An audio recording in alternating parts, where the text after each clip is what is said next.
Friends recipe बुट आलू तरकारी चलतु friends welcome to my kitchen Odia रोषे ओडिशा रोषे आज रेसिपी बुट तरकारी। तो बुट तरकारी करने सामग्री गुड़िक देखे ने तो गोटे घंटा आगु बुट को एमती गोटे कप बुट को एमती बतुरई नहीं एवं गोटे बोईतालू को अल्प किसी काटी नहीं गोटे बैगण को काटी नहीं आलू तीनो टी एमती खंड खंड करके काटी नहीं गोटे टमाटो को एमती काटी नहीं रसुण 5-6 पाखुड़ा एमती काटी नहीं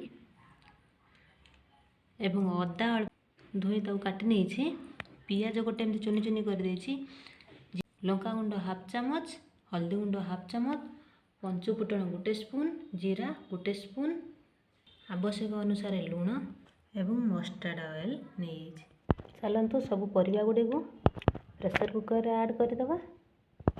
तो बुट गुड़ी आम पकई नवा एवं सब परिवा गुड़ी को ऐड कर नवा।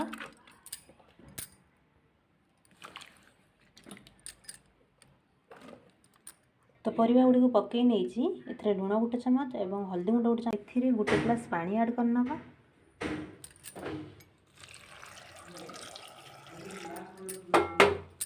एथिरे कभर दे नवा गोटे सीटी आसवाई आम या एमती छाड़ीदवा गैस को हाई फ्लेम रे रखिबा। अदा रसुण टमाटर एक पेस्ट बनै नवा पेस्ट रेडी।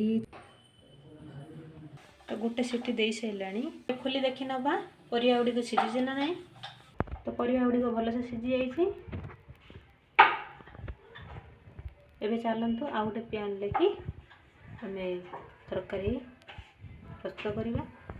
पैन टी ताती एथिरे मस्टर्ड ऑयल 2 स्पून पकई नवा।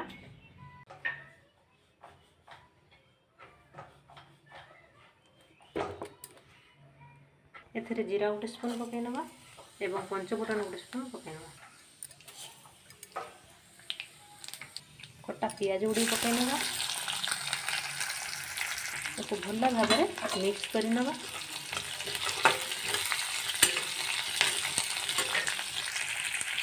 पियाज ब्राउन कलर हो आसला तो ये मसला गुड़ी को ऐड कर भल भाव में मिक्स कर नवा।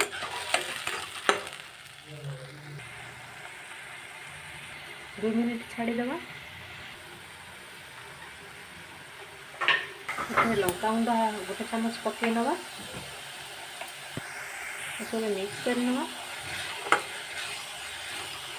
हो गलानी तो एथिरे परिवा ऐड कर नवा आपको भल भाव में मिक्स कर नवा।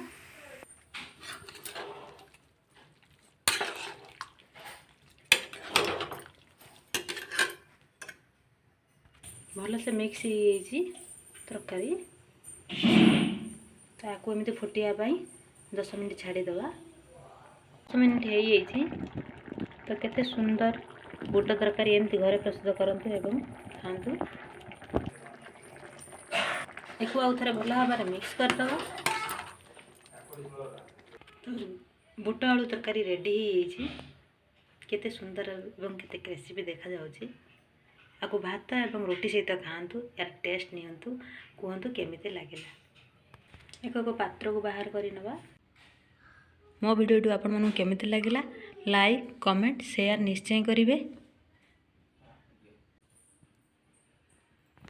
मु रही पुणी देखा नेक्स्ट एपिसोड रे। Bye bye. जय जगन्नाथ।